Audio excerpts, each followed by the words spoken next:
Bem, meus irmãos, a graça e a paz do Senhor Jesus novamente.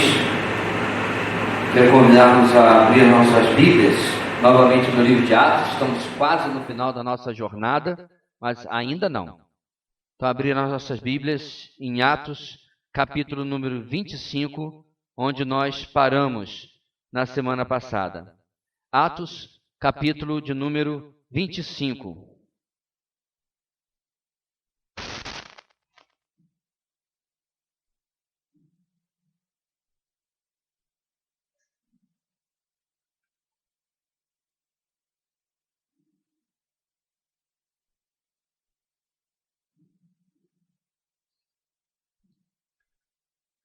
Enquanto você já deixa a sua Bíblia a postos, vamos relembrar que na semana passada nós testemunhamos no início do capítulo 25 a segunda audiência de Paulo, quando já preso em Cesareia. Agora, essa segunda audiência sobre o governador, ou debaixo do governador romano Festo, que acabara de substituir a Félix. Nós estamos, irmãos, no ano 58 depois de Cristo. E Nero é o imperador. Inclusive, o texto passado termina com Paulo apelando para Nero, depois de que ele percebe os jogos de interesses entre o governador romano e os judeus do Sinédrio, seus acusadores. Com o intuito de agradar um lado e agradar outro, havia uma indecisão por parte do governador, e diante disso, numa percepção para que ele não saísse prejudicado, Paulo apela para César. E como vimos, meus irmãos, Deus está usando o próprio Império Romano, não apenas para preservar a vida de Paulo, mas também para encaminhá-lo até Roma. Enquanto ele vai cumprindo a profecia do Senhor Jesus de que Paulo iria testemunhar de Cristo diante de reis e diante de autoridades. E nós seguimos comprovando, já falamos várias vezes, o tema geral, esse guarda-chuva que cobre todo o livro de Atos, a grande lição do livro, o qual tenho certeza que você já pode falar de cor depois de relembrá-la na semana passada. Ok? Vamos lá? Apesar da oposição, a Igreja de Cristo cresce triunfante, proclamando o Evangelho da salvação. Eu estou vendo que tem umas máscaras que não estão se mexendo. Ou a sua máscara é muito boa, que ela, né, a mandíbula mexe, ela não mexe, ou você está mais perdido que a OMS em pandemia. Vamos juntos de novo, irmãos?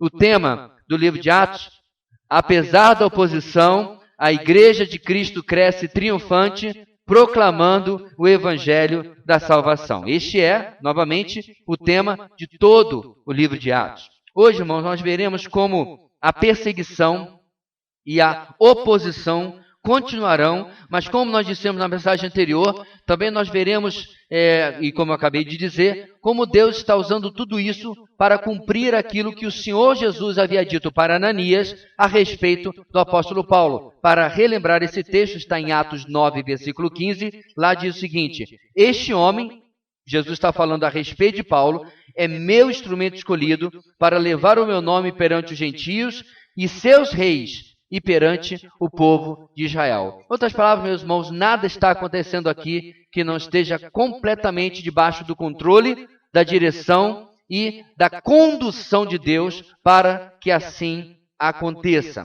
E hoje, meus irmãos, diante disso, nós veremos a seguinte grande ideia do texto de hoje, da mensagem de hoje. Os propósitos de Deus se tornarão oportunidades para servir a Deus. Os propósitos de Deus se tornarão oportunidades para servir a Deus. E nós vamos começar a caminhar nesse texto a partir do versículo número 13 do capítulo 25, logo depois de onde nós paramos, depois de Paulo ter apelado para César e ouvir de Festo que assim ele iria conceder lá no versículo 12. E começando, irmãos, do versículo 13 até o versículo 27, hoje os nossos textos são bem longos, peço a sua atenção e a sua paciência e a sua participação para a gente não se perder aqui nos longos trechos que temos que percorrer, ok? Atos 25, de 13 até o final, no versículo 27. Juntos diz assim a palavra do Senhor. Alguns dias depois, o rei Agripa e Berenice chegaram a Cesareia para saudar Festo. Visto que estavam passando muitos dias ali, Festo explicou o caso de Paulo ao rei. Há aqui um homem que Félix deixou preso. Versículo 15, irmãos. Quando fui a Jerusalém, os chefes dos sacerdotes e os líderes dos judeus fizeram acusações contra ele, pedindo que fosse condenado. Eu lhes disse que não é costume romano condenar ninguém antes que ele se defronte pessoalmente com seus acusadores e tenha a oportunidade de se defender das acusações que lhe fazem. Vindo eles comigo para cá, não retardei o caso. Convoquei o tribunal no dia seguinte e ordenei que o homem fosse apresentado. Quando os seus acusadores se levantaram para falar, não o acusaram de nenhum dos crimes que eu esperava. Ao contrário, tinham alguns pontos de divergência com ele acerca de sua própria religião e de um certo Jesus já morto, o qual Paulo insiste que está vivo. Fiquei sem saber como investigar tais assuntos. Por isso, perguntei-lhe se ele estava disposto a ir a Jerusalém e ser julgado ali acerca destas acusações. Apelando Paulo para que fosse guardado até a decisão do imperador, ordenei que ficasse sob custódia até que eu pudesse enviá-lo a César. Então Agripa disse a Festo: eu também gostaria de ouvir esse homem. Ele respondeu: amanhã o ouvirás.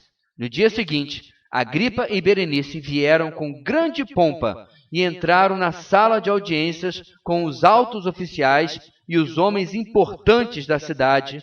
Por ordem de Festo, Paulo foi trazido. Então Festo disse: ó rei Agripa e todos os senhores aqui presentes conosco, vejam este homem. Toda a comunidade judaica me fez petições a respeito dele em Jerusalém e aqui em Cesareia, gritando que ele não deveria mais viver. Mas verifiquei que ele nada fez que mereça pena de morte. Todavia, porque apelou para o imperador, decidi enviá-lo a Roma. No entanto, não tenho nada definido a respeito dele para escrever a sua majestade. Por isso, eu o trouxe diante dos senhores, e especialmente diante de ti, rei Agripa, de forma que, feita esta investigação, eu tenha algo para escrever. Pois não me parece razoável enviar um preso sem especificar as acusações contra ele. Longo texto, né?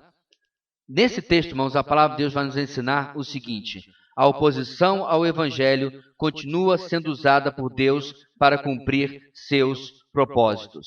A oposição ao Evangelho continua sendo usada por Deus para cumprir os seus propósitos. Nenhuma alteração no andamento dos propósitos de Deus. Para o olho não treinado, observar, irmãos, o que está acontecendo com Paulo, pode parecer que o Deus dele o havia abandonado. Afinal, ele havia estado 2 anos em Cesareia e é como se ele estivesse estagnado no tempo e no espaço. Mas nada disso é verdade. No verso 13, que nós acabamos de ler no início do nosso trecho, Paulo ainda não foi encaminhado para o seu apelo a César. Há muitas razões pelas quais isso acontece. Umas vamos ver logo, mas uma outra que não está no texto, mas sabemos pela história, é que não é exatamente coloca num Uber e manda. Havia necessidade de acumular diversos prisioneiros e encher um barco, um transporte marítimo, para conduzi-lo até lá, ao que custava recursos, e por tudo isso Paulo também aguardava. O fato também, meus irmãos, é que Festo, essa é a segunda razão, ele diz no texto, não sabia como descrever a questão deste caso para Nero. Lembra que quando Cláudio Lísias envia Paulo de Jerusalém para Cesareia, no caso para Félix, ele tem que descrever o caso? A mesma coisa agora, Festo, o novo governador, tem que fazer para enviar o caso até Roma. Afinal, esta era mesmo uma questão meramente religiosa. E ele não tinha, então, como descrever isso. Então, Herodes Agripa II chega a Cesareia para saudar o novo governador. Festo certamente se deu conta que Agripa II, possuía descendência judaica, mesmo com a descendência parcial, por parte da sua bisavó de nome Mariane, conhecia a religião e havia sido educado em Roma, ou seja, ele tinha um pé em cada lado. Um pé na cultura e na religião judaica, mas também na cultura e nas normas do Império Romano. Portanto, o conselho que ele poderia dar seria muito precioso para esta situação. E você ouviu certo, o nome deste Agripa que você está vendo no texto é Herodes Agripa II. E vale ressaltar, meus irmãos, que esses reis mencionados no Novo Testamento, todos esses Herodes que vocês viram, nada mais, nada menos eram do que fantoches de Roma. Eram para manter uma aparência de normalidade, de estrutura dentre os judeus, mas quem mandava mesmo era Festo. Ele era a real autoridade ali colocada pelos romanos, como na época da crucificação de Jesus era Pôncio Pilatos, certo? Então, havia com certeza muito respeito mútuo, muita cerimônia. A gente vai ver algumas razões pelas quais isso acontece, mas Agripa não tinha real autoridade. Ele não podia, por exemplo, convocar um exército de judeus para lutar contra um reino vizinho, certo? Tudo isso era administrado pelos romanos. E no Novo Testamento, irmãos, 7 Herodes são mencionados. Nós não vamos aqui ver todos esses 7, mas vamos ver, por exemplo, quem é esse Herodes Agripa II. Ele é filho, obviamente, de Agripa I. Quem é Agripa I? Ele é aquele que lá no começo do livro de Atos manda matar o apóstolo Tiago e manda prender o apóstolo Pedro em Atos capítulo 12. Quando a gente lê assim, né, Herodes, e esquece que décadas se passaram, a gente acaba pensando que é a mesma pessoa, mas não é. É como se, infelizmente, eles não registraram, mas é como se na história, você estudando na escola, e alguém falasse, então o imperador Pedro declarou a independência. E aí depois o imperador Pedro libertou os escravos, mas são Pedros diferentes. Quando nós estudamos na escola, se coloca primeiro e coloca segundo, né, para que nós possamos saber. Infelizmente, talvez por um estilo de escrita da época e porque as pessoas acompanhavam os acontecimentos e sabiam que não era a mesma pessoa, e isso não foi repetido, certo? O Herodes que mata Tiago não é mais o mesmo Herodes, por exemplo, lá da morte dos primogênitos, no nascimento de Jesus, 30 anos antes, certo? É o bisavô dele, se eu não me engano. Bem, então Herodes Agripa I, como eu falei, matou Tiago, mandou prender Pedro em Atos capítulo 12. E por sua vez, esse Herodes Agripa I era sobrinho de Herodes Antipas, que mandou decapitar a João Batista e é aquele que participa do julgamento de Jesus. Em outras palavras, meus irmãos, que família adorável, não é mesmo? Uma bênção. Todo mundo aqui tem um dedinho sujo na história do Novo Testamento, certo? Todos passaram ou participaram de alguma forma negativa da história do cristianismo do primeiro século. Além disso, meus irmãos, este Herodes Agripa II era cunhado de Festo. Isso é porque ele era casado, eles eram cunhados porque ele era casado com Drusila, irmã de Festo, que era também, casado com Festo, irmã de Agripa II. Ou seja, por que eu estou destacando isso, meus irmãos? Você percebe o jogo de cartas marcadas? Aonde que Paulo está metido? É o pessoal se reunindo para o churrasco da família do fim de semana. Então, quando Agripa desce de Jerusalém, de onde ele está do conforto, e vai saudar Festo, é porque era seu cunhado, ele estava contente de ter mais uma pessoa da família ali presente. Mais informação sobre Herodes Agripa II, ele chega acompanhado de sua outra irmã. Quando você lê no texto Agripa e Berenice, a primeira ideia que você tem é que é a esposa dele. Negativo. Era a sua irmã mais nova. Eles estariam, irmãos, até o final do lado dos romanos na queda de Jerusalém no ano 70. Contra o seu próprio povo. E Herodes Agripa II seria o último membro da dinastia herodiana. Ele morreu no ano 100. E depois dele não se tem mais continuidade disso aqui. Agora, olha que interessante, meus irmãos. Sobre quem mais a história vai falar? A história vai falar mais sobre Agripa? Sobre Festo? Sobre Berenice? Ou a história vai falar muito mais sobre Paulo o Pequeno? Então nós estamos vendo aqui, meus irmãos, todas essas pessoas importantes. Mas o que Lucas está destacando é que o centro da narrativa, claro que é Deus, é que é o Senhor Jesus, mas humanamente falando, é o prisioneiro Paulo. Ele é a pessoa mais importante, ele é a pessoa que vai ter o nome repetido por toda a história, por exemplo, na noite de hoje. Se não fosse ele, nós provavelmente nem saberíamos quase nada sobre Berenice, sobre Drusila, sobre Festo, sobre Agripa, sobre nenhum desses homens. Bem, dos versos 14 até o verso 21, Festo decide comunicar e compartilhar com Agripa sobre o caso de Paulo. Fala das acusações dos líderes judaicos e a exigência por parte deles de uma condenação. Sobre o costume romano de um julgamento apropriado. E Festo também fala, meus irmãos, que esse julgamento, e diz: quando seus acusadores se levantaram para falar, não acusaram de nenhum dos crimes que eu esperava. Ao contrário, tinham alguns pontos de divergência acerca da religião, da sua própria religião, e de um certo Jesus, já morto, o qual Paulo insiste que está vivo. A essa altura, Agripa, que não era nenhum homem ignorante, já devia estar se perguntando por que então que Paulo continua preso. Se nenhum dos crimes que você acha que seria digno dele ser condenado ele cometeu, por quê? Porque ele ainda está aqui.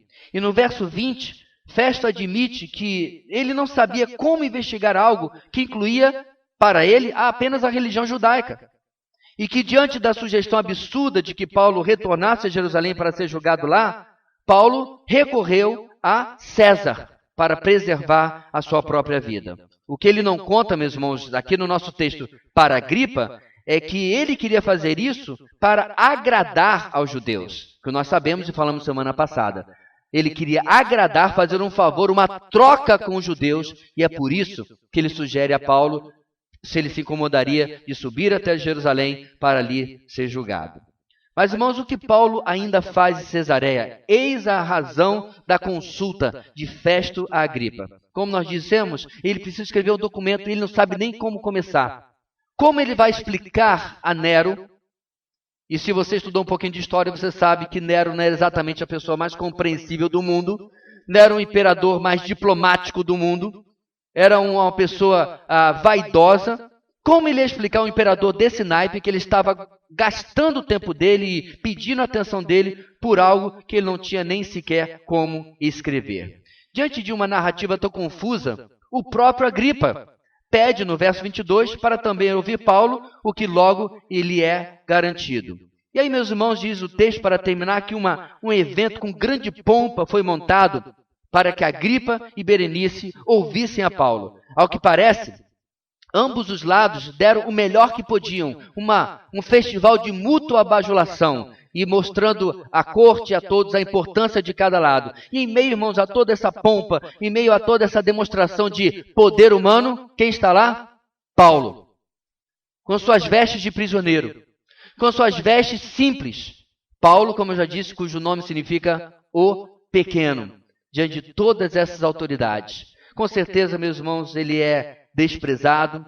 Olham para ele dizendo, vai ser apenas um circo, vai ser apenas um número que vai ser apresentado a nós. Mas Deus está, como dizemos, cumprindo os seus propósitos, seguindo o seu desejo para com o seu povo, fazendo aquilo que ele deseja que aconteça com o seu servo, para que o evangelho chegue até onde ele deseja. Da mesma forma, irmãos, em circunstâncias muito diferentes, Deus, quando mexe com a nossa vida, Deus, quando conduz a nossa vida em questão de emprego, em questão de estudos, em questão das famílias que nós temos contato, as famílias que nós formamos em novos casamentos, Deus está conduzindo a nossa vida para que o evangelho, para que a obra, para que a vontade do Senhor e o seu nome sejam glorificados. Agora, nós achamos, irmãos, muitas vezes, quando, por exemplo, passamos para um concurso ou entramos para um emprego, que é a bênção de Deus com certeza, mas que aquilo Deus está providenciando apenas para a nossa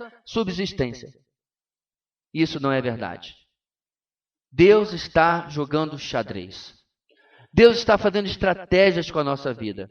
E nós precisamos, irmãos, ter o discernimento, ter o entendimento, ter a sabedoria para ver o que Deus estava fazendo. E eu acredito que esse discernimento, essa sabedoria, é o que impediu o apóstolo Paulo, depois de 2 anos preso, de murmurar, de reclamar e de desanimar. Porque no próximo trecho do próximo capítulo, nós vamos ver o discurso de Paulo e em nenhum momento você percebe algum tipo de amargura, você percebe algum tipo de inconformidade. Ele nem sequer menciona o fato de que ele está 2 anos preso. Não por Festo, mas foi esquecido lá por Félix. Sem que uma providência, sem que algo fosse definitivamente feito a respeito do seu caso. Você não sabe, meus irmãos, pela história, Lucas não registra que eles tenham, por exemplo, contratado um advogado. A igreja já era numerosa. Se pegasse uma simples moeda de cada cristão que Paulo tinha abençoado, um bom advogado tinha sido contratado. Nada disso é feito. O único apelo que Paulo faz, irmãos, é o que nós vimos semana passada, para preservar a sua vida. E até este apelo está colaborando para que os propósitos de Deus se cumpram na vida do apóstolo. Bem, o nosso texto termina, meus irmãos, com Paulo sendo trazido. E antes dele ter a palavra, versículos 24 até 27, Festo faz essa apresentação. Mas essa introdução que ele faz é para apresentar Paulo como aquele que foi trazido culpado pela comunidade judaica. Inclusive ele exagera, toda a comunidade judaica é o que está no seu texto. O governador revela também à sua audiência que ele havia examinado Paulo e descoberto que ele não cometera atos dignos de pena de morte, mas que havia acusações da comunidade judaica apenas. Nesse ponto, Festo continua, Paulo apelou para César, mas Festo erra pela segunda vez. Ele deixou de novo de fora de revelar qual havia sido a razão, a causa pela qual Paulo tinha apelado, por causa da manobra dele, para ver a possibilidade de fazer um favor aos judeus e entregar Paulo até eles novamente. Versículos 26 e 27, novamente ele admite não ter nada o que escrever, não saber como conduzir isso, não saber como explicar ao ao imperador, e agora pede a ajuda de todos os presentes, em especial do rei Herodes Agripa, para que ele possa ter uma solução. Irmãos, antes de nós continuarmos para o próximo trecho, voltando ao enunciado do nosso primeiro ponto, mais uma vez, nós vemos Deus conduzindo a história. E 25 anos depois, da palavra que foi dita lá, Paulo é trazido diante de um dos descendentes de que participaram da farsa que foi o julgamento de Jesus. Aproximadamente 25 anos que Jesus foi crucificado. O caminho do cristianismo cruza novamente com essa família. E mais uma vez, o cristianismo será bem-sucedido, será vitorioso. E dessa feita, diferente do outro Herodes, que zombou, que não quis ouvir, esse Agripa ouvirá o evangelho e não terá nenhuma desculpa depois de não aceitar aquilo que Paulo tem como mensagem. Esta é uma dinastia que tem nesse homem, como eu disse, seu último representante. E ele será, meus irmãos, confrontado com uma mensagem eterna. E assim, meus irmãos, são todos os homens a quem nós pregamos o evangelho. Não importa se não é um rei como Agripa. Deus cruza essas pessoas no nosso caminho, para que nós possamos cumprir a nossa obrigação, que Paulo cumprirá no próximo capítulo, de pregar o evangelho. Eu quero reforçar aqui, meus irmãos, que a nossa vida não é feita de adivinhações, de acasos e de coincidências. Eu costumo sempre explicar, meus irmãos, que palavras como acaso e coincidência, a única função dela é que você saiba o significado e compreenda que não existem. Deus está conduzindo a nossa vida. Talvez você vá para uma consulta médica, por exemplo, e você senta ao lado de uma pessoa e você tem a oportunidade de conversar. Nesta semana passada, não era consulta, era um supermercado. E a fila estava enorme. Estava tão grande que eu pedi para alguém guardar meu carrinho, fui até uma lanchonete para fazer um lanche e voltei. E pouco tinha andado. E logo a conversa veio, alguém falou sobre uma praia que eu e minha família tivemos nas últimas férias que pudemos ir ao Rio de Janeiro. Aí eu falei, é a praia da escada longa? Eu fui lá também. E começamos a conversar. Quando eu cheguei em casa, eu falei assim, eu acho que hoje eu encontrei o meu novo alvo evangelístico, o nome dele é Samuel. Irmãos, eu não acredito que esses encontros sejam fruto do acaso, seja para nada, seja para a gente matar tempo na fila do supermercado. Porque conversa vai, conversa vem, falamos de promoção. Eu falei, olha, tem um grupo de promoção de supermercado, a gente coloca lá as promoções. Aí ele falou, eu posso entrar? Eu falei, é para agora, pega meu número. Eu estou interessado em promoção de supermercado, irmãos. Eu estou interessado que ele faça parte de algum grupo de promoção de supermercado. Agora ele tem o meu contato, eu tenho o dele. Passado alguns dias posso E aí, Samuel, tudo bem? Eu já versei lá do supermercado, lá da fila infindável. A gente ficou mais tempo na fila do que fazendo compra. O ponto aqui, meus irmãos, é: você tem percebido como Deus vai fazendo as jesuicidências na sua vida? Perceba, meus irmãos, que em algum lugar Deus determinou que este homem cruzasse como família com Festo. Ele poderia, queridos, ter demorado mais uma semana, demorado mais um mês para descer. Poderia ter mandado uma carta: cunhado, logo eu dou um pulo aí em Cesareia para a gente pegar uma praia. Cesareia é uma cidade costeira. Ou comer um peixe. Ou seja lá o que se fazia em Cesareia para matar o tempo. Mas ele vai exatamente quando Paulo está lá, sendo ele exatamente parente de alguém que já cruzou o caminho do Senhor de Paulo em outras épocas do cristianismo. Portanto, irmãos, a oposição ao evangelho continua sendo usada por Deus para cumprir os seus propósitos, aquilo que Deus tem determinado para a minha e para a sua vida. E agora, meus irmãos, nós passamos para o próximo capítulo. Como você bem sabe, a Bíblia não foi escrita com capítulos e versículos. E não tinha condição de nós interrompermos agora a narrativa só porque está no capítulo 25 e não passarmos para o 26, porque agora nós vamos dar ouvidos e vamos poder ver a defesa, e eu sempre quero destacar isso, defesa / pregação de Paulo. E eu quero convidar você nesse novo capítulo, lermos do versículo 1 até o versículo 29, quase no finalzinho dele, pedir a sua atenção e a sua participação para nós vermos como Paulo vai se dirigir ao rei Agripa. Diz assim a palavra do Senhor, versículo 1, juntos. Então Agripa disse a Paulo: você tem permissão para falar em sua defesa. A seguir, Paulo fez sinal com a mão e começou a sua defesa. Rei Agripa, considero-me feliz por poder estar hoje em tua presença, para fazer a minha defesa contra todas as acusações dos judeus, especialmente porque estás bem familiarizado com todos os costumes e controvérsias deles. Portanto, peço que me ouças pacientemente. Todos os judeus sabem como tenho vivido desde pequeno, tanto em minha terra natal como em Jerusalém. Eles me conhecem há muito tempo e podem testemunhar, se quiserem, que como fariseu, vivi de acordo com a seita mais severa da nossa religião. Agora estou sendo julgado por causa da minha esperança no que Deus prometeu aos nossos antepassados. Esta é a promessa que as nossas 12 tribos esperam que se cumpra, cultuando a Deus com fervor, dia e noite. É por causa desta esperança, ó rei, que estou sendo acusado pelos judeus. Por que os senhores acham impossível que Deus ressuscite os mortos? Eu também estava convencido de que deveria fazer todo o possível para me opor ao nome de Jesus, o Nazareno. E foi exatamente isso que eu fiz em Jerusalém. Com a autorização dos chefes dos sacerdotes, lancei muitos santos na prisão, e quando eles eram condenados à morte, eu dava o meu voto contra eles. Muitas vezes ia de uma sinagoga para outra a fim de castigá-los, e tentava forçá-los a blasfemar. Em minha fúria contra eles, cheguei a ir a cidades estrangeiras para persegui-los.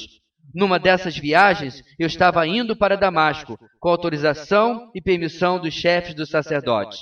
Por volta do meio-dia, ó rei, estando eu a caminho, vi uma luz do céu, mais resplandecente que o sol, brilhando ao meu redor e ao redor dos que iam comigo. Todos caímos por terra. Então ouvi uma voz que me dizia em aramaico: Saulo, Saulo, por que você está me perseguindo? Resistir ao aguilhão só lhe trará dor. Então perguntei: quem és tu, Senhor? Respondeu o Senhor: sou Jesus, a quem você está perseguindo. Agora levante-se, fique em pé. Eu lhe apareci para constituí-lo servo e testemunha do que você viu ao meu respeito e do que lhe mostrarei. Eu o livrarei do seu próprio povo e dos gentios, aos quais eu o envio, para abrir-lhes os olhos e convertê-los das trevas para a luz e do poder de Satanás para Deus, a fim de que recebam perdão dos pecados e herança entre os que são santificados pela fé em mim. Assim, rei Agripa, não fui desobediente à visão celestial.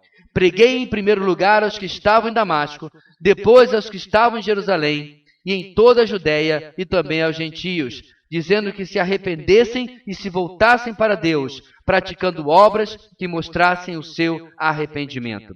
Por isso os judeus me prenderam no pátio do templo e tentaram matar-me. Mas tenho contado com a ajuda de Deus até o dia de hoje, e por esse motivo estou aqui e dou testemunho tanto a gente simples como a gente importante. Não estou dizendo nada além do que os profetas e Moisés disseram que haveria de acontecer, que o Cristo haveria de sofrer, e sendo o primeiro a ressuscitar dentre os mortos, proclamaria luz para o seu próprio povo e para os gentios. A esta altura, Festo interrompeu a defesa de Paulo e disse em alta voz: "Você está louco, Paulo. As muitas letras o estão levando à loucura." Respondeu Paulo: "Não estou louco, excelentíssimo Festo. O que estou dizendo é verdadeiro e de bom senso. O rei está familiarizado com essas coisas e lhe posso falar abertamente. Estou certo de que nada disso escapou do seu conhecimento, pois nada se passou num lugar qualquer. Rei Agripa, crês nos profetas? Eu sei que sim." Então Agripa disse a Paulo: "Você acha que em tão pouco tempo pode convencer-me a tornar-me cristão?" Paulo respondeu: "Em pouco ou em muito tempo. Peço a Deus que não apenas tu, mas todos os que hoje me ouvem se tornem como eu, porém sem estas algemas." Em segundo lugar, irmãos, diante da oposição ao Evangelho, não é possível perder oportunidades de testemunhar com veracidade. Diante da oposição ao Evangelho, não é possível perder oportunidades de testemunhar com veracidade.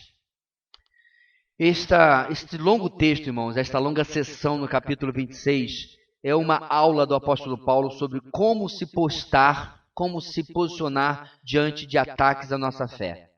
Perceba que o foco de Paulo está muito mais no Evangelho do que realmente justificar a si mesmo. Agripa, no verso 1, dá permissão para que Paulo fale. Inclusive, essa permissão é feita na voz passiva, é permitido, e não na voz ativa, eu permito, porque ele sabia que ele ali não possuía real autoridade, e também isto era uma audiência e não o julgamento. Além do mais, Paulo já havia apelado para César. E Paulo começa, meus irmãos, com uma saudação, verso 2, no qual ele faz as devidas cortesias e expressa a sua alegria pela oportunidade de falar a Agripa. Afinal, mal ou bem, Agripa era o rei. Então, merecia o respeito, a deferência que Paulo estava dando, e, além do mais, esta é mais uma oportunidade, por isso a alegria de Paulo, de ver cumprido a palavra que eu mencionei lá de Atos capítulo 9, de que o Senhor Jesus disse que ele falaria diante de reis e das suas autoridades. Paulo também menciona, meus irmãos, aqui todas as acusações dos judeus, porém, sem entrar em uma disputa pessoal. Paulo, meus irmãos, não faz contra-acusações. Eu já destaquei algumas vezes que ele bem sabia diversos podres do Sinédrio. Ele poderia expor isso e mostrar, como poderia ter feito na audiência com Félix, depois na audiência com Festo e agora na conversa, na audiência com Agripa. E mais uma vez, essa não é a estratégia de Paulo. Ele não ataca, ele não mostra, meus irmãos, como que o próprio Sinédrio queria fazer com ele algo contrário à lei que eles acusavam Paulo de estar quebrando. Não é interessante? A hipocrisia do Sinédrio seria uma grande arma nas mãos de Paulo, mas ele não faz em absoluto uso disso daí. No verso 3, Paulo faz Agripa saber de que ele mesmo sabe que não está diante de uma pessoa ignorante. Os motivos que haviam feito Festo consultar Agripa eram também conhecidos por Paulo. Agripa conhecia tanto os costumes judaicos quanto as disputas que havia, por exemplo, entre saduceus e fariseus, os dois partidos políticos que estavam presentes lá dentro do Sinédrio, a alta cúpula político-religiosa dos judeus. Diante disso, Paulo pede para ser ouvido com paciência, ou seja, Agripa seria capaz de relacionar o que ele iria ouvir de Paulo com aquilo que ele já conhecia da sua convivência dentro do povo judeu, do seu parentesco, inclusive, com o povo judeu. Bem, dos versos 4 agora, irmãos, até o versículo 23, Paulo segue a estratégia de defesa de ordem cronológica, compartilhando o Evangelho dentro da sua história pessoal. E como ele começa isso, irmãos? Em primeiro lugar, a reputação dele era conhecida desde que ele era pequeno. Ele começa, meus irmãos, antes dele conhecer a Cristo. Ele começa criando ou relatando seus laços com o próprio judaísmo que agora o acusava. A estratégia simples está tentando desacreditar as acusações, mostrando, eu vim de lá, e eu quero mostrar como tais acusações são sem base, são infundadas e não tem como eles sustentarem contra mim. Portanto, em primeiro lugar, a reputação dele era conhecida desde ele que era pequeno. Portanto, Paulo, na época, chamando-se Saulo, havia sido preparado, irmãos, para grandes coisas. Você não termina sendo discípulo de Gamaliel, não era assim que era tratado Paulo? Eu aprendi aos pés de Gamaliel. E quem era Gamaliel, irmãos? Lembra que nós falamos lá atrás? A beleza da lei. O rabino dentre rabinos. Anos depois da morte de Gamaliel, as pessoas mencionavam, como quem dizia, depois de Gamaliel não surgiu um rabino dessa magnitude. Era uma pessoa admirada. Portanto, não era coincidência. Paulo estava sendo preparado para grandes coisas, inclusive aos pés de Gamaliel. Eles não apenas, irmãos, podiam endossar, se pesquisassem, o currículo de Paulo antes, mas também depois, quando ele se transformou, se tornou um fariseu. Por quê? Ele era um fariseu, irmãos, ele mesmo diz, severo, dentro de uma da seita mais severa. Ou seja, ele era aquele mais Caxias, é assim que fala na sua terra, mais cri-cri, dentro da seita mais cri-cri, mais Caxias, dentro do judaísmo. Por isso que ele fala aos filipenses, irmãos, eu era fariseu de fariseus, judeu de judeus. Segundo a lei, qual é o adjetivo que ele fazia, irmãos, sobre si mesmo? Irrepreensível. Você deve pensar assim, mas Paulo se achava, né? Não, irmãos, essa é uma avaliação honesta, legítima. Era uma avaliação onde ele não estava se elogiando falsamente, onde ele não estava se elogiando, inventando alguma coisa. Ele sabia que se alguém investigasse, ele realmente era irrepreensível, segundo a lei judaica, a lei mosaica. Se alguém investigasse, ele realmente era um judeu de judeus. E por que isso é importante, irmãos? Porque mais para frente, quando ele vai relatar a mudança que acontecera na sua vida, Paulo não poderia ser acusado de que ele fez isso porque era previsível, porque ele era um judeu meia-boca. Era previsível que ele fosse abandonar a nossa fé dos nossos antepassados e ir para outra. Não era previsível. E eu me lembro, meus irmãos, quando eu escrevi isso aqui, de um amigo meu que eu já relatei para vocês, e algumas semanas atrás, alguns irmãos me acompanharam numa live que ele fez explicando algumas questões. E esse meu amigo, irmãos, ele era espírita, mas envolvido no espiritismo até a raiz dos cabelos. Ele possuía praticamente todos os chamados dons mediúnicos. Um belo dia, ele encontrou uma crente no Senhor Jesus que pregou o evangelho para ele. E Deus começou a fazer uma obra na vida desse meu amigo. Passando o tempo, meus irmãos, Deus começou a criar rachaduras da convicção doutrinária que ele tinha sobre o espiritismo. Pastor, mas o espiritismo não é uma coisa boa? Não é uma facção do cristianismo? Em absoluto.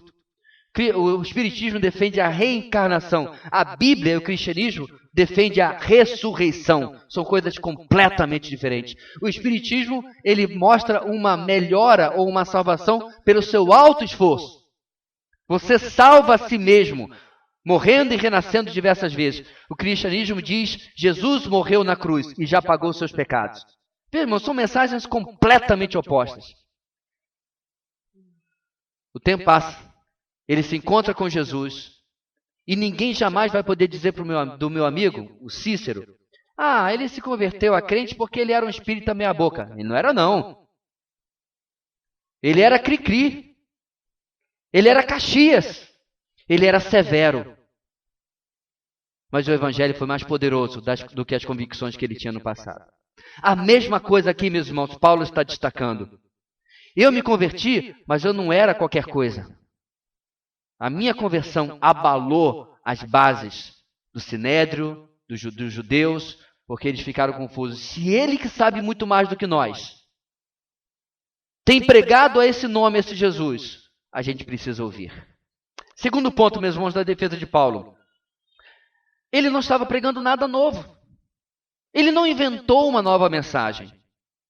A partir do verso 6, Paulo faz a ligação entre a sua postura religiosa irrepreensível no passado com o fato dele estar sendo julgado exatamente por algo que ele já cria no passado. E pior, algo que os outros judeus do Sinédrio também criam, menos os saduceus. Do que nós estamos falando, irmãos? Da ressurreição dos mortos. Como eu já expliquei várias vezes, irmãos, os saduceus não acreditavam na ressurreição dos mortos. Os fariseus, sim. E a maioria dos judeus seguiam a doutrina dos fariseus, a doutrina bíblica que incluía a ressurreição. E a ressurreição, como eu disse, irmãos, não foi inventada pelo cristianismo. Se você olhar no Antigo Testamento, você vai ver testemunho após testemunho de que Deus já falava sobre isso. Inclusive, Paulo afirma isso no verso 7. Isso é uma mensagem que vem do passado e que agora se concretiza na pessoa do Messias, na pessoa de Jesus. No verso 8, vem uma pergunta que deveria soar como algo óbvio para Agripa, conhecedor da fé judaica, conhecedor das Escrituras do Antigo Testamento. Por que os senhores acham impossível que Deus ressuscite os mortos? Agripa não achava. Mas Paulo estava falando, meus irmãos, não apenas com Agripa, mas com todos aqueles que estavam ao seu redor, que era um grupo que possuía judeus, mas tinham muitos que não eram judeus, que eram gentios. E como isso soava para eles? Você lembra de Paulo em Atenas? Paulo começa a contar do Deus desconhecido e tudo mais, que criou o céu, criou tudo e tarará, pá. E aí ele fala da ressurreição. O que acontece em Atenas, meus irmãos? Uma boa parte dos seus debatedores começa a rir, porque eles acham um absurdo. E é normal o homem achar um absurdo. Como você se sentiria se alguém dissesse: rapaz, eu queria fazer um comunicado, o velório do fulano foi cancelado. Como assim cancelado? Mas ele não morreu há 3 semanas? Mas cancelando porque vai ser depois? Não. Ele está na casa dele, ele voltou para casa. Ele voltou à vida. Você teria dificuldade de acreditar nisso, não é verdade? Mas é exatamente isso, irmãos, que o cristianismo prega. Não de que você vai sair do necrotério ou da funerária e vai voltar para casa. Mas que depois da morte, dada a voz do arcanjo e tocada a trombeta de Deus, os mortos em Cristo ressuscitarão primeiro. E nós, que neste momento estivermos vivos, seremos arrebatados e assim estaremos para sempre com o Senhor. Quem é o autor, irmãos, dessas palavras? Apóstolo Paulo, em Tessalonicenses. Esta é a mensagem do Evangelho. Eu e você viveremos para sempre. Onde está a morte e a sua vitória? Coríntios capítulo 15, palavras de Paulo. Tragada, olha, irmãos, o termo que Paulo usa. Engolida foi a morte pela vitória. Nas palavras de John Owen, a cruz, irmãos, é a morte da morte na morte de Cristo. Se perdeu? A morte da morte na morte de Cristo. E é por isso, meus irmãos, que essa palavra, quando Agripa ouve, ele diz: nada novo aqui. Porque ele está acostumado na doutrina judaica, na doutrina do Antigo Testamento, que é a nossa doutrina também. A doutrina que profetizava a respeito da ressurreição. Por exemplo, irmãos, vou dar só um texto que o nosso tempo não permite. Daniel capítulo 12, versículo 2. Finalzinho do livro de Daniel. Multidões que dormem no pó da terra acordarão. Uns para a vida eterna, outros para a vergonha, para o desprezo eterno. O que Daniel, inclusive, nos fala, irmãos? Todo ser humano irá ressuscitar. Uns para a vida e outros para a morte. Qual é a diferença, irmãos? Rico e pobre? Branco, preto, azul, avatar? Não! Aquele que já foi justificado por Cristo ressuscita para a vida. E aquele que deu as costas para Cristo durante toda a sua vida ressuscita para a morte. E para a morte, infelizmente, eterna. Mas Paulo, aqui, meus irmãos, continua no terceiro ponto que ele faz da sua defesa. Eu combati aquilo e aquele a quem hoje prego.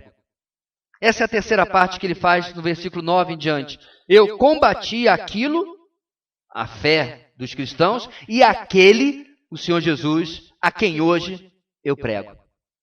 Acrescentando, irmãos, ao seu zelo como fariseu, Paulo, nos versos 9, versos 10 e 11, fala de como ele se opôs a Jesus e procurou em Jerusalém, até fora das fronteiras da sua nação, em cidades estrangeiras, buscou caçar literalmente os seguidores de Jesus, com fúria, diz o texto. Procurou lançá-los na prisão, inclusive tentava fazer com que eles blasfemassem. Por quê? Porque se eles blasfemassem contra Moisés, contra a lei, contra o templo, ele não precisava de mais nada, já podia condená-los. Não precisava de falsas acusações e de falsas testemunhas, que foi muito usado para matar muitos cristãos. E aí Paulo, meus irmãos, completa o pior, dando, inclusive ele, diz o texto, voto para aqueles que fossem acusados serem mortos e serem condenados. Paulo fez tudo isso, diz o texto, com a autorização do chefe dos sacerdotes. Mas como eu acabei de dizer, ele dá a sua contribuição, ele dá o seu voto. Você lembra, meus irmãos, de uma ocasião onde ele fez isso, está registrado na Bíblia? Aonde? No apedrejamento de Estevão. E o mancebo Saulo estava lá e consentia também na morte de Estevão. Eu fico pensando, meus irmãos, eu sei que Jesus nos cura, que Jesus sara nossas feridas de alma, mas quantas vezes Satanás deve ter tentado, né? Usar isso contra o apóstolo Paulo. Você se acha alguém? Eu estava lá e eu lhe vi. A única coisa, irmãos, que Deus poupou a Paulo foi participar do apedrejamento. Talvez porque na época ele era um dos mais novos do grupo. E diz o texto que ele ficou responsável por segurar as roupas daqueles que iriam apedrejar. Porque o apedrejamento, irmãos, ele não é um negócio bonito. Eu não sei se faziam assim na época, mas eu acho que não. Sangue espirrava. E as pessoas tiravam sua roupa, porque o sangue espirrando, a roupa se transformava em roupa impura. Então pediram a Saulo que segurasse. E eu acredito, meus irmãos, que foi ali Deus protegendo o seu servo, para que mesmo tendo participado da morte de Estevão, ele não participasse de forma ainda mais ativa. E isso ficasse gravado, marcado na sua vida, talvez por muito, muito tempo. Quarto ponto da defesa de Paulo. Aquele que Paulo perseguia, o perseguiu primeiro. Nos versos 12 até o verso 18, irmãos, nós temos o relato que nós já aprendemos lá em Atos capítulo 9, e pela terceira vez Paulo conta esse relato do encontro dele com Jesus no caminho para Damasco. Em Atos 9, nós vemos o relato pela primeira vez quando aconteceu. Em Atos 22, Paulo menciona de novo o relato da sua conversão, do seu encontro com Jesus, quando ele estava se defendendo dos judeus que o haviam tentado agarrar no pátio do templo, né?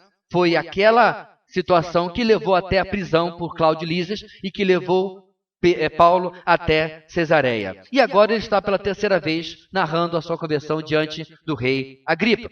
As narrativas, irmãos, são muito semelhantes, a gente não precisa transcorrer por cada uma. Eu vou destacar alguns pontos apenas que são um pouco diferentes, que Paulo acrescenta, não divergente, mas acrescenta aqui na terceira narrativa. Por exemplo, vale destacar, meus irmãos, que a luz que, diz ele, brilhava mais do que o sol ao meio-dia, foi vista por todos, mas a voz de Jesus só foi ouvida por Paulo. Todos viram a luz, ficaram ofuscados, mas só Paulo ouviu a voz de Jesus e só Paulo ficou cego naquela experiência. Vale a pena destacar, meus irmãos, que ele fala que esta luz veio do céu. Então, duas coisas aqui, irmãos. Se outras pessoas viram, eu não estou alucinando. Você já teve naquela situação em que você vê uma coisa e não acredita, você cutuca. Você está vendo alguém ali ou só eu? Porque se a pessoa disser assim, não tem ninguém ali não, ora. Ora, repreende, né? Então, Paulo, meus irmãos, está dizendo aqui, eu não vi a luz sozinho, uma luz que brilhou mais forte do que o sol do meio-dia. Portanto, se alguém está pensando que eu tive uma alucinação, pensou errado. Segundo, ele diz que essa visão vinha do céu. Agripa entendeu. Agripa é judeu, meus irmãos. Os judeus pedem sinal e os gregos pedem sabedoria. O judeu, ele é por natureza sobrenatural, supersticioso. Essa é a razão, meus irmãos, boa parte, porque de tantos sinais espetaculares do Antigo Testamento. O povo judeu precisava daquilo para acreditar na mensagem de Moisés, por exemplo, a mensagem de todo o Antigo Testamento. Muito bem, e Paulo acrescenta nesse relato que a voz, no caso a voz de Jesus, falara com ele em aramaico, ou como está no texto original, aramaico está na sua Bíblia, em hebraico. Por que Paulo está falando aqui, meus irmãos? Paulo está fazendo uma conexão com Agripa Porque Agripa sabe que a língua da Bíblia, a língua do Antigo Testamento, melhor dizendo, é qual? Exatamente o hebraico. Inclusive, Jesus não chama Paulo pelo seu nome grego, Saulus. Lá em Damasco, ele chamou com a pronúncia hebraica, apenas Saulo, e não Saulus. Tudo isso, meus irmãos, está colaborando para que Agripa compreenda. Isso que Paulo está relatando tem muito mais a ver com a minha vida do que eu pensava. Tem muito mais a ver com a minha história do que eu pensava. Mas, irmãos, o grande acréscimo que eu quero destacar para terminar na narrativa, aqui na terceira narrativa da conversão de Paulo, é quando, no versículo 14, depois de perguntar quem o perseguia, Jesus diz: resistir ao aguilhão só lhe trará dor. Você conhece essa expressão na versão revista atualizada, dizendo: dura coisa é para ti recalcitrares contra o aguilhão. O que significa isso, irmãos? Isso, na verdade, é um provérbio. Era uma frase da cultura da época. E o que essa frase significa, meus irmãos? Quando você tinha um boi e ele tinha que arar uma terra, lembra, naquela época não tinha tobata, não tinha trator. Você pegava o boi e o boi puxava um arado. Agora, para pensar, meus irmãos, quantos quilos pesa um boi? Se ele não quisesse trabalhar ou se ele se assustasse e andasse para trás, quem está atrás? Você. Ele ia levar o arado, ia levar você e atropelar e a coisa não ia ficar bonita, não é verdade? Então, o boi naquela época, ele era impulsionado para frente porque no próprio arado havia um ferrão ou um aguilhão. Havia um modelo diferente onde o ferrão ou aguilhão ficava na mão do agricultor e ele mesmo tocava o boi para frente. O que Jesus está falando com Paulo aqui? Paulo, você viu, isso lá, a gente falou isso em Atos capítulo 9, né?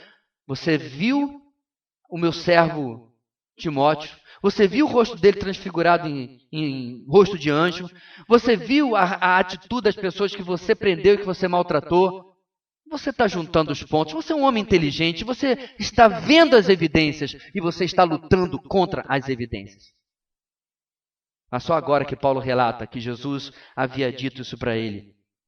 Porque Jesus está dizendo, mostrando a Paulo quem ele é, e ele ainda lutava contra essa verdade. Quinto ponto, irmãos, na defesa de Paulo. Ele recebeu um novo propósito de vida. Nos versos 16 até 18, Paulo fala como primeiro Jesus o colocou a seu serviço, a serviço de Jesus.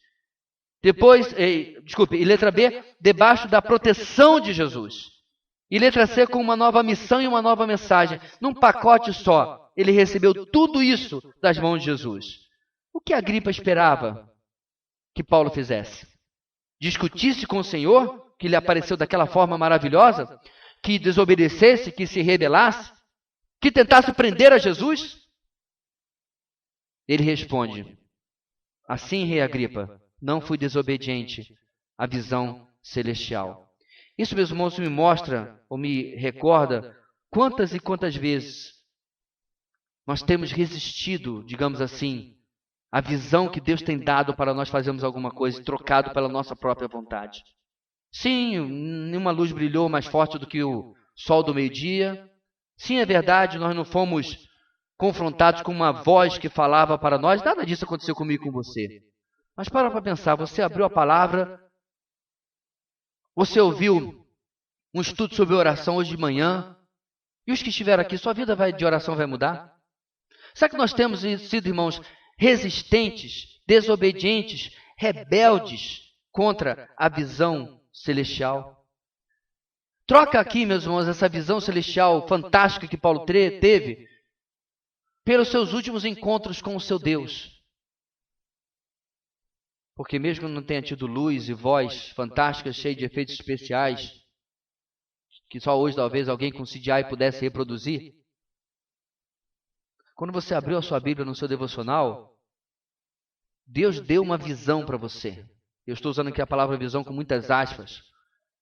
Deus deu um vislumbre da vontade dele para você. Que a ideia de visão, meus irmãos, é a ideia de discernimento. Eu discerni algo da minha vida que eu não estava fazendo. Eu discerni algo da minha caminhada com Deus que eu estava desobedecendo. Eu preciso mudar isso na minha vida, eu preciso fazer diferente. Eu não posso ser desobediente à visão celestial. Agora, irmãos, isso aí não é só em coisas fantásticas, não. Pastor, essa semana Deus me mandou que eu fosse para a Mongólia e eu estou lutando com isso. Não, não precisa ser assim. Não precisa ser nada tão grandioso. Mas se for, vamos conversar, Deus te abençoe. Muitas vezes, irmãos, Deus nos incomoda na sua palavra com coisas tão pequenas na nossa vida e a gente não cuida, não trata. Nós estamos preocupados com as grandes coisas e as raposinhas, figura do Antigo Testamento, estão erodindo a nossa vida. Estão destruindo aos poucos a nossa vida. Porque você está preocupado com coisas grandiosas, mas as pequenas não estão sendo tratadas. Há desobediência à visão celestial. Portanto, irmãos, essa era a única resposta possível de Paulo. Obedecer. E no versos 20 e 21, ele resume exatamente isso. Começou em Damasco, foi em Jerusalém, toda a Judéia e até os gentios. Ele resumiu 20 anos de ministério aproximadamente em alguma palavra. Em pouquinho. Porque não era o objetivo dele chamar a atenção sobre o que ele fez. Porque ele quer chegar, meus irmãos, em Jesus. Vamos lá, versículo 22 e 23. Paulo então fala de como vinha sendo protegido por Deus. Detalhe, é que em seu relato o Senhor Jesus havia dito que iria protegê-lo. E ele agora diz, estou sendo protegido por Deus. Ele faz a ligação para comunicar a Agripa sobre quem ele está falando. E Paulo termina novamente, irmãos, declarando tudo o que ele prega. Havia sido profetizado e prometido no Antigo Testamento. Ao falar sobre a ressurreição de Jesus, perceba no texto que Paulo agora diz o Cristo deveria morrer e ressuscitar. Por que Paulo faz a mudança, irmãos? O que significa a palavra Cristo? Messias, o escolhido, o ungido. Ele está agora, irmãos, ligando a mente judaica de Agripa. Esse Jesus que eu estou profetizando, esse Jesus que eu estou proclamando, esse Jesus que eu estou anunciando, esse que ressuscitou, é o Messias prometido a nós, judeus. Pegou, Agripa? Você entendeu? Eu fico pensando, irmãos, só abrir um parênteses aqui. Festo vai interromper daqui a pouquinho. Sabe por quê? Ele está mais perdido que a OMS em pandemia. Ele está entendendo nada. Antigo Testamento, Messias. Do que esse cara está falando? Por que ele está tão emocionado com isso que ele está falando? Mas a gente vai chegar em festa daqui a pouquinho, irmãos. E aí, meus queridos, no versículo 24, Festo interrompe. Interrompe a Paulo, do nada. Porque, como eu disse, ele não está familiarizado, tal como Agripa, com as escrituras do Antigo Testamento. Ele reage de maneira negativa ao relato de Paulo, especialmente por causa da ressurreição. Para ele, Paulo estava fora de si, estava louco. Pelo muito conhecimento que possuía, ele perdeu as estribeiras, ele perdeu a sanidade. E eu fico pensando, meus irmãos, que as pessoas que estavam ali olhavam para Paulo e assim que ele entrou no recinto, eles devem ter pensado, o que nós vamos ouvir desse ignorante? Mas quando Paulo abriu a boca, eles viram que não era em absoluto uma pessoa ignorante.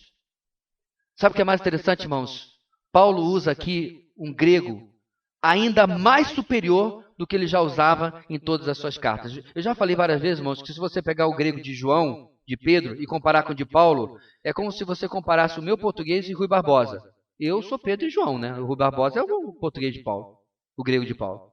Aqui, para falar com esses homens, ele ainda eleva ainda mais o nível. Agora, para pensar, irmãos, todo mundo bonito, cheiroso. Bem, cheiroso eu não sei, né? Sei como é que era o nível de banho no primeiro século, mas bonito estava. Com pompa. O pessoal entrou, vestidos bonitos, pessoal importante, né, de Cesareia foi ali. E aí entra esse camarada. Você acha, meus irmãos, que Paulo estava bem vestido? Estava não. Você acha que Paulo tinha aparência? Tinha não. Provavelmente estava por barbear, cabelo desgrenhado, muito semelhante ao que você vê no filme, Paulo o Apóstolo. Apesar de que ele não estava preso da mesma maneira que no filme. Aquele filme é um pouco mais longe na vida de Paulo. O ponto aqui, meus irmãos, é que é compreensível que Festo interrompa, diz, você está louco.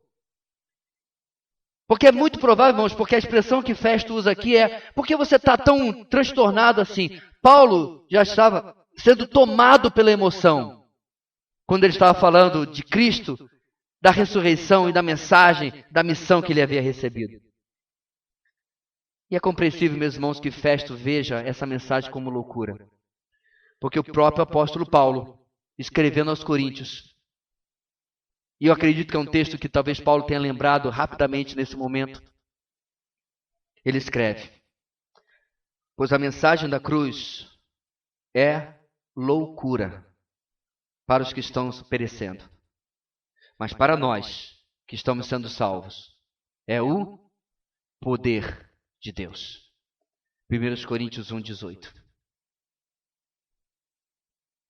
Paulo, você está louco! Lá no cantinho, irmãos, lá no cantinho, Paulo. Já ouvi alguém escrever sobre isso. Eu entendo que Festo não compreenda o que eu estou falando. E, meus queridos, a mensagem do Evangelho parece loucura quando você prega. Às vezes nós que conhecemos a Cristo há tanto tempo, e nós ouvimos um testemunho, a nossa atitude é: como que as pessoas não se convertem? É compreensível que elas não se convertam. Na verdade, você deveria ficar surpreso. Incrível como que alguém se converteu.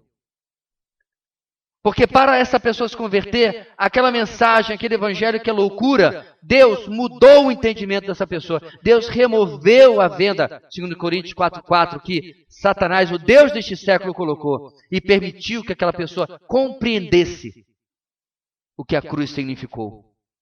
O que a morte de Jesus conquistou. E o que o arrependimento e fé podem fazer na minha e na sua vida. Contudo, mesmo com certa falta de educação na interrupção de Festo, Paulo, nos versos 25 a 27, chegando ao final, responde de forma polida e forma respeitosa. E reafirma que tudo o que estava falando não era loucura, vinha da verdade e vinha do bom senso. Enquanto respondia a Festo, olha o que Paulo faz, meus irmãos. Ele está conversando com Agripa, Festo interrompe. Ele rapidamente responde a Festo, mas habilmente ele devolve a narrativa e envolve Agripa novamente. Ele sabe que ele estava conseguindo se comunicar com Agripa, ele não sabe o resultado. Então ele retoma com Agripa para manter a atenção do rei. Em sua resposta a Festo, ele desenha uma figura de Agripa e o coloca Agripa em uma posição vantajosa para entender. Agripa conhece as escrituras do Antigo Testamento e assim Paulo pode com segurança pregar o evangelho para ele. Paulo pode fazer com franqueza, livre, abertamente, porque ele sabe que ele vai compreender. Mas aí, meus irmãos, está o problema da maioria das pessoas. O problema das pessoas não é compreender o evangelho, é aceitar o evangelho. Eu me lembro, irmãos, que há muitos anos atrás eu estava na cidade de Atibaia, perto do nosso seminário. Num dia de folga, numa segunda-feira, eu estava na cidade, eu fui na loja de um comerciante que também era advogado. E aproveitando que ele era advogado, eu fiz a ponte, porque a justificação em Cristo, nós costumamos falar na teologia, que ela é uma justificação forense, a ideia de fórum, de direito, de legalidade. E eu desenhei para ele, meus irmãos, como acontecia a declaração de justiça sobre aquele que coloca a sua fé em Cristo e se arrepende de seus pecados. Foi uma conversa de 1 hora e pau. Sabe aquela conversa que você diz, agora vai. Mas para minha imensa tristeza, ele praticamente repetiu tudo o que eu falei, ele compreendeu. Sabe qual foi a resposta dele? É muito fácil, é simples demais para eu apostar minha vida nisso. O Deus deste século lhe cegou o entendimento para que não lhe resplandeça a glória do Evangelho de Cristo. O que eu acho mais incrível, meus irmãos, é que muitas vezes uma mensagem simples e pequena Deus já usa e transforma corações. Não é verdade? Você não conhece gente assim? Eu conheci um amigo da nossa igreja do Rio de Janeiro que todo dia ele passava indo para o trabalho de ônibus e lá longe tinha uma montanha, inclusive ficava perto da barreira do Vasco, né, que tem um morro perto com uma pedra grande, e lá os batistas pintaram o tema da campanha daquele ano do evangelismo dos batistas. Só Jesus Cristo salva. Os mais antigos lembram disso? Era só isso. Só Jesus Cristo salva. E pintaram bem grande um letreiro de dezenas de metros lá. E cada dia que ele passava de ônibus, ele via o letreiro se formando. E aqui ele disse, mas é muita petulância. Porque na cabeça dele ele perguntava, mas e o budista? E não sei o quê? E quem não acredita em Jesus? Está perdido? A resposta é sim. Por quê? Está pintado. Só Jesus Cristo salva. Mas aquilo, meus irmãos, aquela inconformidade desse irmão da nossa igreja, já disse que ele é irmão da nossa igreja porque ele eventualmente se converte. A inconformidade dele o fez buscar, eu vou ver como é que é isso daí. E com uma frase de 4 palavras, Deus alcançou o coração dele. Agripa aqui, meus irmãos, infelizmente está fechando a sua compreensão, fechando o seu entendimento. Inclusive Paulo fala, você sabe do que eu estou dizendo. Sabe por que você sabe? Eu estou certo de que nada disso escapou do seu conhecimento que Paulo fala. Porque Paulo completa, pois nada se passou em algum lugar qualquer. Ele sabia, meus irmãos, dos acontecimentos. Desde Pentecostes, aproximadamente no ano 30, o evangelho havia tomado o mundo. Como é que era, meus irmãos, a expressão que eles falaram quando os cristãos chegaram em determinada cidade? Aqueles que têm colocado o mundo de cabeça para baixo. Aqueles que têm transtornado o mundo, dependendo da tradução, chegaram também aqui. Irmãos, a igreja de Cristo não era uma igreja subterrânea nesse tempo. Sim, não tinha catedrais, não tinha prédios. Mas o evangelho estava tomando Jerusalém, tomando Judéia e Samaria e tomando os confins da terra. Apenas quando a perseguição romana começa, em alguns anos, no final do governo de Nero, isso já vai se tornar realidade, é que o cristianismo começa a ficar mais escondido, mas até agora não. E Agripa sabia disso. Sabe por que eu sei que ele sabia disso também? Porque outras pessoas da sua família também tinham tido contato com o evangelho. Não era algo escondido. Mas a resposta de Agripa, meus irmãos, no versículo 28, é a típica desculpa, que na prática significa, eu prefiro a dor do aguilhão, de ir contra as evidências, do que me render à mensagem do evangelho. Eu não creio, meus irmãos, que Agripa não estava intelectualmente convencido, ele estava. Como eu disse, o problema dele era outro, ele não estava espiritualmente convertido. E Paulo termina, irmãos, no versículo 29, expressando o seu sincero desejo de que não só Agripa, mas todos ali, com muito pouco tempo, agora ou depois, pudessem se converter e ser tal como Paulo, menos as algemas. Esse é o desejo sincero, meus irmãos, daquele que aproveita as oportunidades, é o nosso enunciado. Aquele que não desperdiça as oportunidades. Aquele que sabe, meus irmãos, que os propósitos de Deus vão levar você e a mim a oportunidade de compartilhar o evangelho. Como Pedro nos fala, meus irmãos, nas mensagens de sábado à noite que eu tenho pregado, estar preparado a tempo e fora de tempo para responder à razão da esperança que há em nós. Se você quer, meus irmãos, um argumento mais engraçadinho, um amigo meu dizia que crente tem que ser que nem carro velho, onde para, prega. Entendeu, não? Para quem não é de Roraima, aí está dizendo onde para, enguiça. Mas ele fazia o trocadilho dizendo, crente é que nem carro velho, onde para, prega. Não é porque enguiça, não, mas porque prega o evangelho. Quer seja o argumento intelectual ou o argumento engraçadinho, irmãos, o ponto é, você tem desperdiçado as oportunidades ou você tem aproveitado?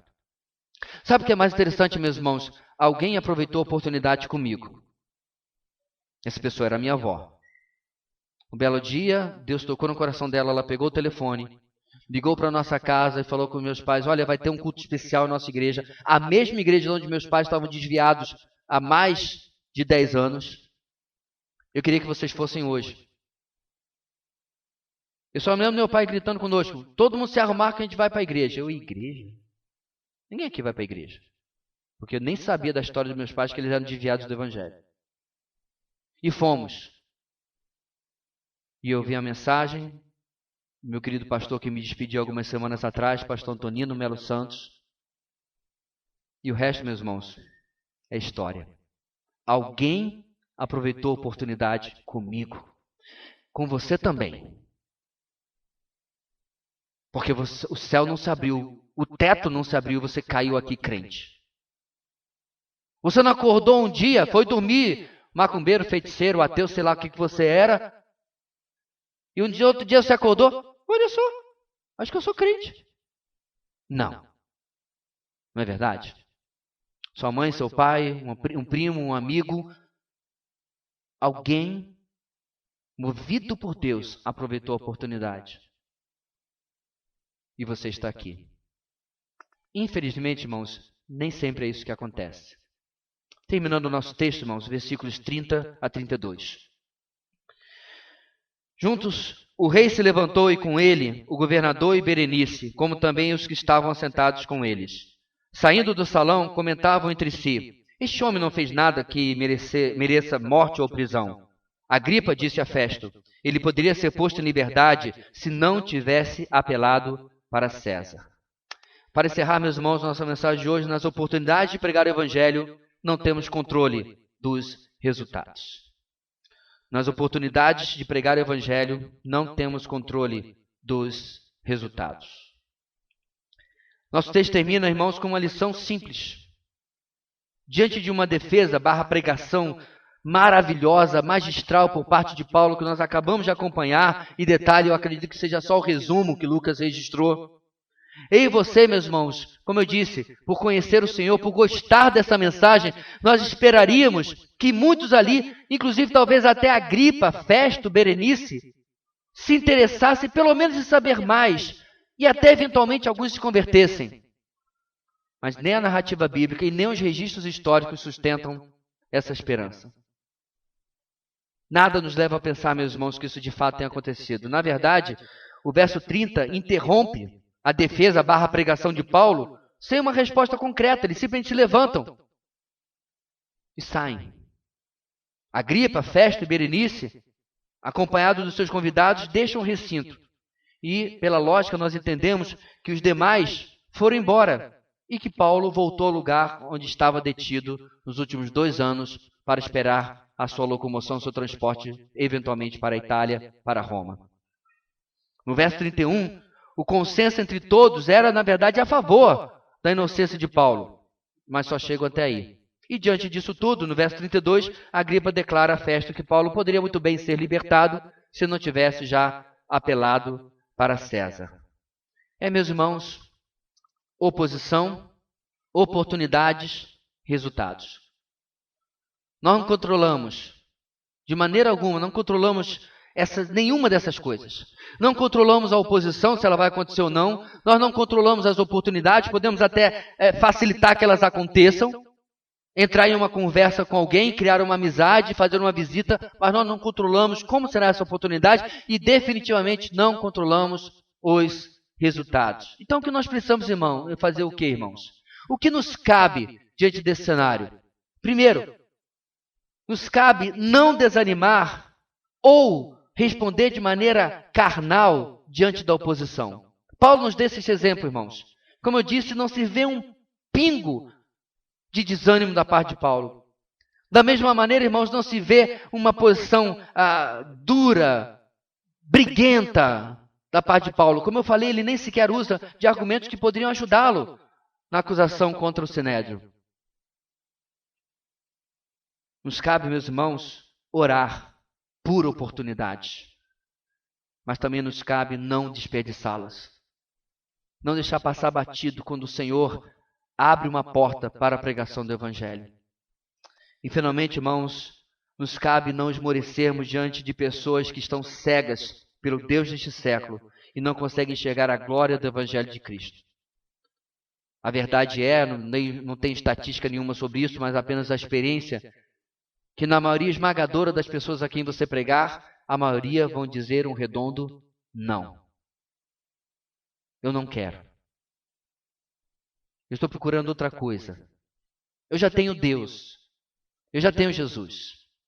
Mas quando você examina as evidências da vida da pessoa, na verdade, muitas vezes é apenas uma pessoa religiosa, que ainda não conheceu verdadeiramente o Evangelho. A oposição ao Evangelho continua sendo usada por Deus para cumprir os seus propósitos. Diante da oposição ao Evangelho, não é possível perder a oportunidade de testemunhar com veracidade. Nas oportunidades de pregar o Evangelho, não temos controle dos resultados. Enfim, os propósitos de Deus se tornarão oportunidades para servir a Deus. Nesta semana, irmãos, que inauguramos neste domingo, faça uma oração realmente pedindo: Deus, atropela a minha agenda, atropela as minhas resistências, atropela as minhas desculpas. E como a gente costuma dizer no futebol, me coloca de cara pro gol. Sabe aquela cena que o pessoal fala: toma, faz. Deus, dá o passe, me coloca de cara pro gol, que eu não tenho alternativa a não ser compartilhar o que o Senhor tem feito na minha vida e quem é Jesus para mim.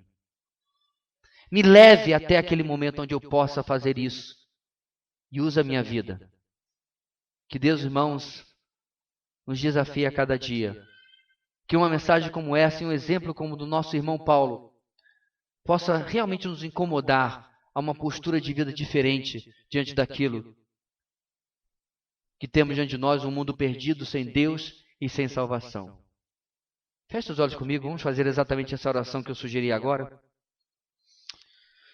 Deus querido, quer seja na escola, no trabalho, na universidade, na família, na vizinhança, todo o tempo, nós somos cercados de pessoas que precisam de Deus, de salvação. A maioria dessas pessoas estão completamente contrárias no seu estilo de vida ao que o Senhor deseja para elas. Mas nós clamamos, ó Deus, que o Senhor faça diferença na vida delas e nos disponibilizamos. Nós pedimos, na verdade, que o Senhor nos use e nos ajude a não desperdiçar as oportunidades que pedimos que o Senhor crie para nós, para sermos instrumento nas tuas mãos, para pregar o Evangelho, para que as pessoas possam, ó Deus, conhecer a bendita esperança da ressurreição dos mortos, através do poder de Cristo Jesus, aquele que já tomou o caminho para mostrar a cada um de nós. É o que oramos em nome de Jesus. Amém e amém.